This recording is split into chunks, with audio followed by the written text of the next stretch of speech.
Happy almost New Year. So I reposted a story on Instagram the other day that said something to the effect of, before rushing off to our resolutions and all the things we want to do differently or better in the next year, to take a moment to thank the version of ourselves that kind of got us to where we are in this year, in this moment. And that really struck a chord with me, as I'm always doing and striving and reaching for my next win and dedicating barely a second to appreciate them when they actually happen. I'm so forward focused. In fact, something delicious and magnanimous and magical happened in March that I've hardly spoken about. And I think it's because I was waiting to land an agent or the perfect moment to mention it instead of kind of reveling in its radness right now. But really right now is all that we have. So here's what happened. It was back in 2015. I was at a really low point in my life, separated from my then husband that I had been with for 17 years. And it was my birthday, and my friend Lisa gifted me this book called Succulent Wild Woman. She wrote this dedication in the front.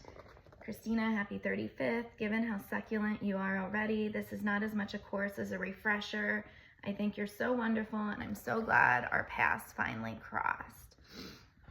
So fast forward to 9 years later, and I'm doing this writing workshop with this amazing woman named Linda, and we were workshopping a piece of poetry I'd written, and she said, "Oh my God, this sounds very Sark-like, like a call to wild women everywhere." And I was like, "Oh, it does. I love Sark, yay." And she's like, we should send her your book draft and ask her to endorse the book. And I was like, oh, come on. But I got word on the eve of my birthday this year that she did in fact agree to endorse it. And here's what she had to say. The guidebook for going rogue is your spirited action guide for actually living the real adventure of your life. Crafted in a unique call and response style, you will feel inspired to not only join in, but join together parts of yourself that might have felt missing or in need of true refreshment. You will find yourself enchanted by your own life in ways that will surprise and awaken you.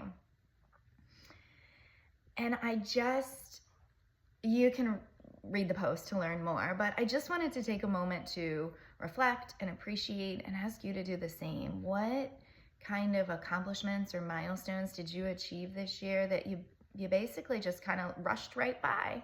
And to remind you that the world is crazy and magical, and that there are plans for us that we can't even begin to conceive of right now.